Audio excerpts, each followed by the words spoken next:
Hello guys, at welcome back po sa ating channel. At ngayon po ay muli po tayo mag-update for SEC, DMC, LTG, TEL, ALI, and GLO. And shoutout po sa mga viewers po natin at sa mga mom sensors po natin na palaging nagla-like and nagko-comment sa mga videos. Shoutout po sa inyong lahat. And of course pati na rin sa mga bashers. Ayan. So of course mag-update lang tayo ulit for this one. Let's start with SEC. So for now medyo nag-bounce siya since malapit dun sa may support natin 31 31 to 32 kasi 31 to point something pala. Ayan. Basta pasok dun sa may green box, no? And still same pa din, so halos wala namang improvement sa may chart niya. Still sideways na mako-consider. Then right now is nag-create siya ng triangle pattern, no? If ever man na malaglag to, goods lang, no? So as long as na mag-hold tayo sa may trend line natin sa ating triangle pattern, so it means pwede malaglag sa 29.7 somewhere here since meron na tayong reference dito.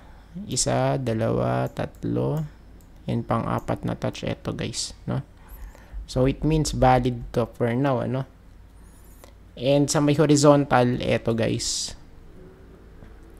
28.75. Just in case na magkaroon ulit tayo ng mga gaps dito, pababa.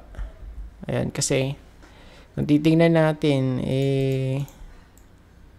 yun talaga yung yung movement dito for SEC, maraming mga gaps, ayun, gaps, ang dami guys, gaps, no?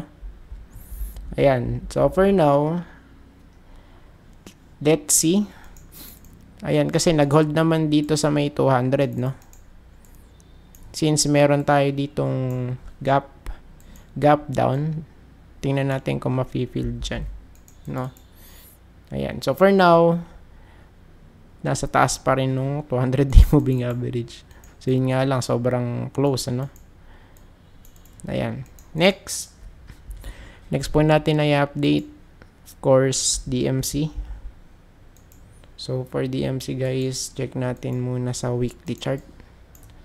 So sa weekly chart, so halos doji yung kanyang itsura, pero hindi pa naman kasi ito nagko-close, kaya pa yan, still pwede pa rin mabago. Same setup, yung support 10.75 and yung trend line para ma-hit, so malapit sa 10.5 at least, Ayan. So of course kagaya ng mga previous videos natin, ang pinaka dito, ideal buying if ever man na magcapitulate, yung price. So dito guys, since meron tayong pinagbabasehan na trend line dito, and once na ma-hit yun, yung 10.5 na yun, which is the trend line, mas mataas yung chance na na siya ay magbabounce guys. Ayan. So dito nga lang merong isang fake out dito.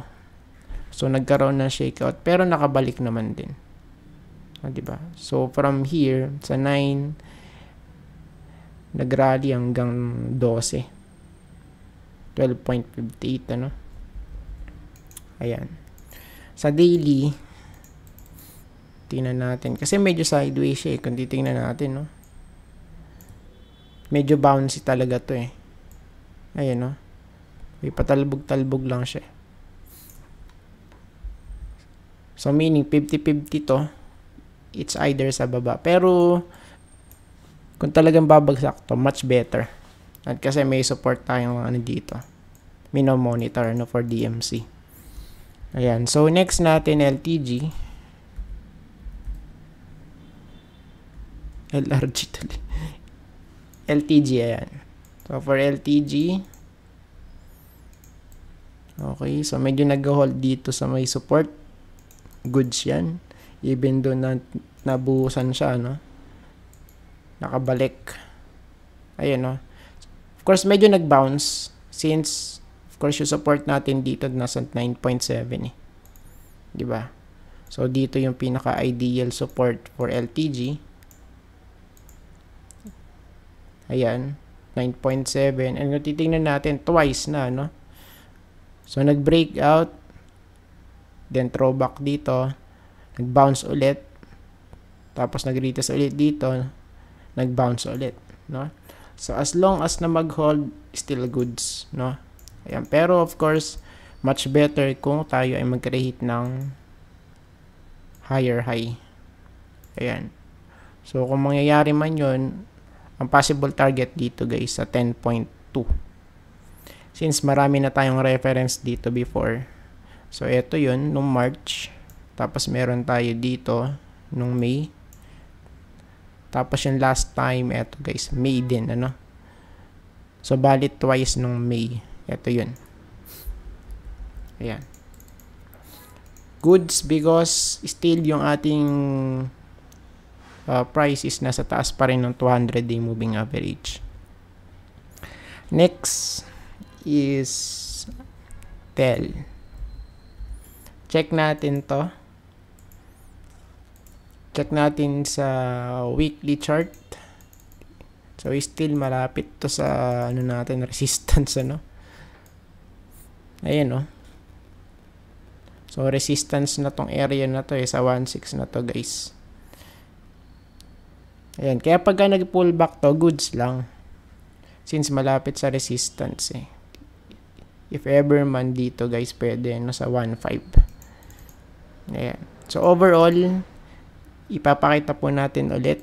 Ayan, para sa mga new viewers natin.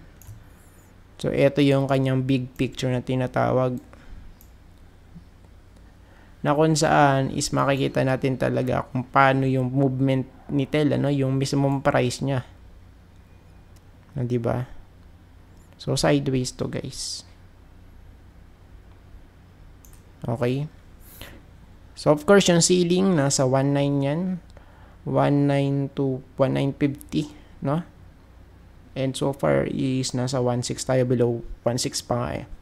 No? Ayan. So, kung ma-repeat, of course, pwedeng ganun yung setup.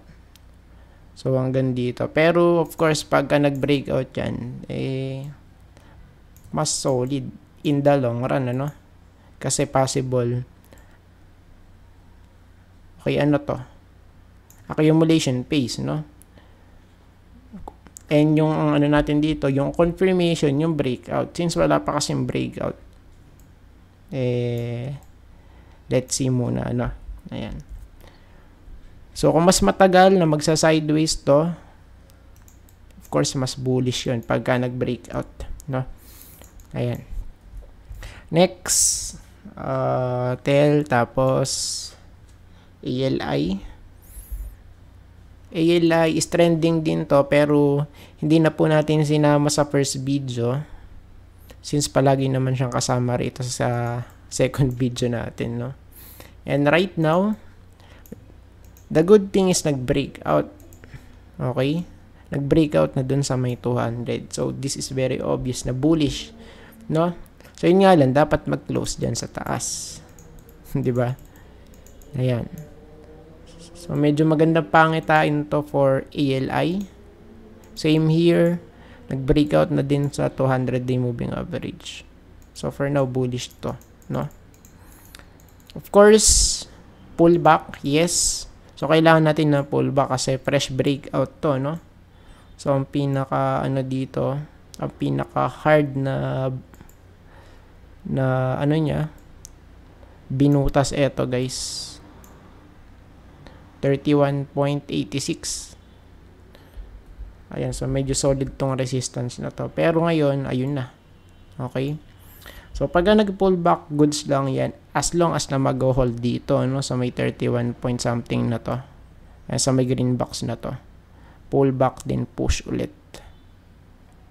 Ayan, no? So, tignan natin. Let's see, guys. Tapos, last but not the least, glow. globe. So for globe, yan, parang same lang sila ni Tel, no? Ayan, so parang same lang.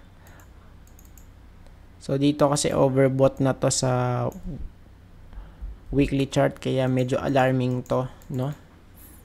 So kailangan natin magkaroon ng pullback muna.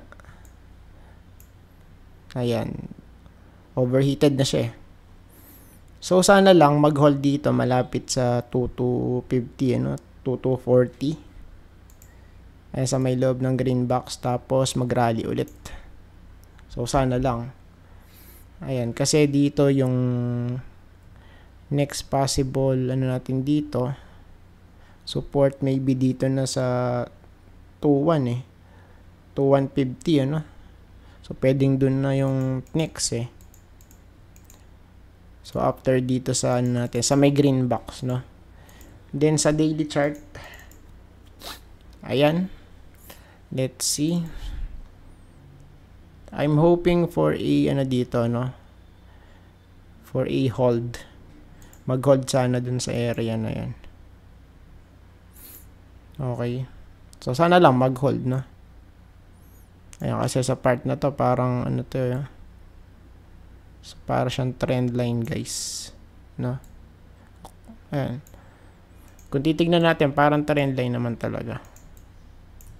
Ayan, so we have here 1, tapos 2, 3, 4, and possible 5. Ayan, so at least malapit sa may 2-2, no, 2-2-1. Ayan.